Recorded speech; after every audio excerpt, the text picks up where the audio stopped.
Hindi dumating si Vice President Sara Duterte sa pagdinig ng House Committee on Justice sa impeachment complaints laban sa kanya. Dumalo naman ang nagpakilalang bagman niya na si Ramil Madriaga. Live mula sa Batasang Pambansa, nangunguna sa balita si News 5 House Correspondent Marian Enriquez. Marian, anong mga siniwalat ni Madriaga sa kanyang testimonya? Jiggy, sa pagsisimula nga ng pagdinig, in-establish muna yung koneksyon ni Ramil Madriaga kay Vice President Sara Duterte.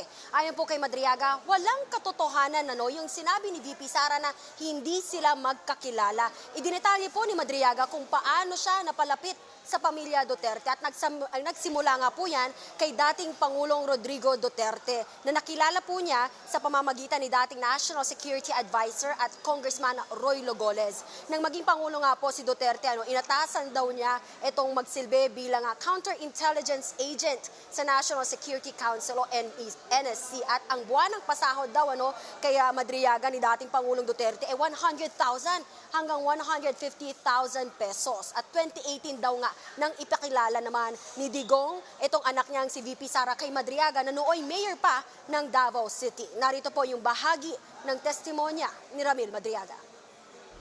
PRRD introduced me to Sara and told me, Ram, ikaw na bahala kay Inday.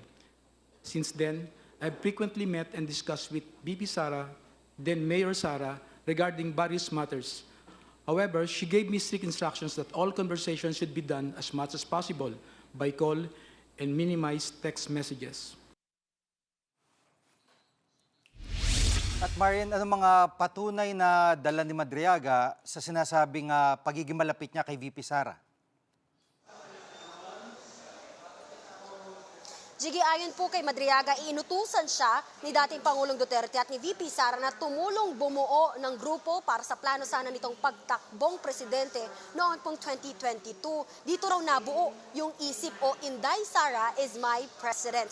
Ipinakita pa nga ni Madriaga yung mga larawan ng kanilang pag-iikot sa bansa, maging yung mga virtual meeting kasama po si VP Sara. May ipinakita rin sa pagdinig ng video greeting ni VP Sara sa kanyang kaarawan. Pati na rin yung video kung saan inabutan siya ni VP Sara ng watawat ng Pilipinas. Panoorin po natin itong video.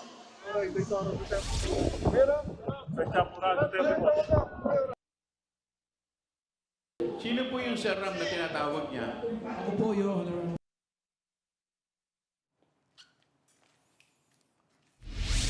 At nabanggit ni Madriaga na parang sumama ang loob niya kay VP Sara dahil hindi siya tinulungan nito ng sampahan siya ng kidnapping case ni Harry Roque, Marian. At ito yung parang isa sa mga hinaing niya ngayon. So obviously may axe to grind siya at naging emotional din siya sa pagdinig. Ano naging dahilan nito? Jiggy, bukod nga doon sa sinasabi mong kaso niya, napaiyak din kanina itong si Madriaga habang binabasa niya yung kanyang testimonya tungkol doon sa pagsuporta niya kay VP Sara noong eleksyon. Pakinggan po natin itong bahagi ng kanyang pahayag.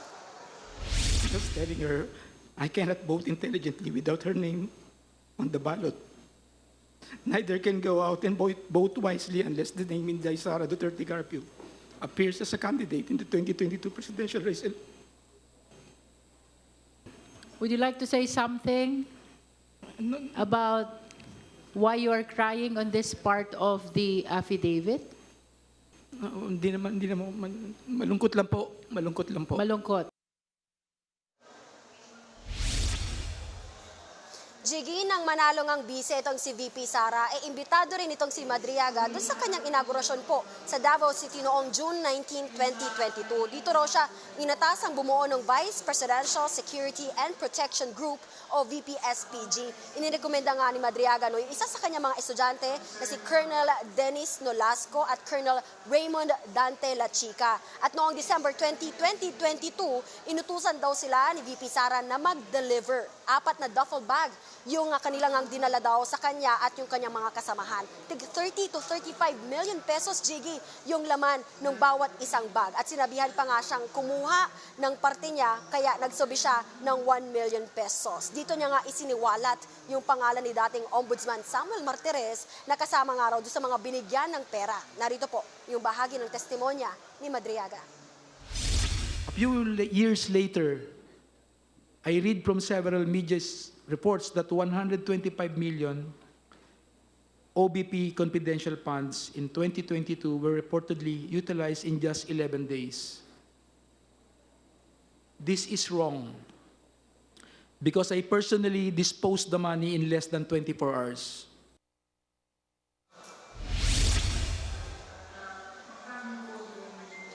Jiggy, dahil nga dito, pinabubuksan ng komite yung bank records ni Madriaga. Nauna na rin pong sinabi ni Madriaga na ginamit ni dating Pangulong Duterte yung kanyang bank accounts para nga po maglabas-masok ng pera. Jiggy.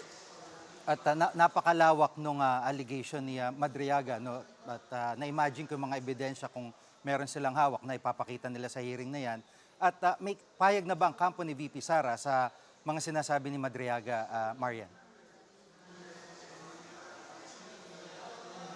Yes, Jiggy, sa pahayag nga nung abogado ni VP Sara na si Attorney Paulo Panelo, tinawag nilang fraud o manloloko si Madriaga. Aniya, kulang daw yung ebidensyang inilatag ni Madriaga para patunayan yung aligasyong namahagi ng pera si VP Sara. Yan po muna ang latest. Dito sa kamera, balik sa'yo, Jiggy. Yan ang ulat ni Marian Enriquez live mula sa Batasang Pambansa. Mga kapatid, Jiggy Manikad po. Pagdating sa mahalagang balita sa loob at labas ng bansa, dapat una sa lahat, mag-follow at mag-subscribe na sa social media pages ng News 5.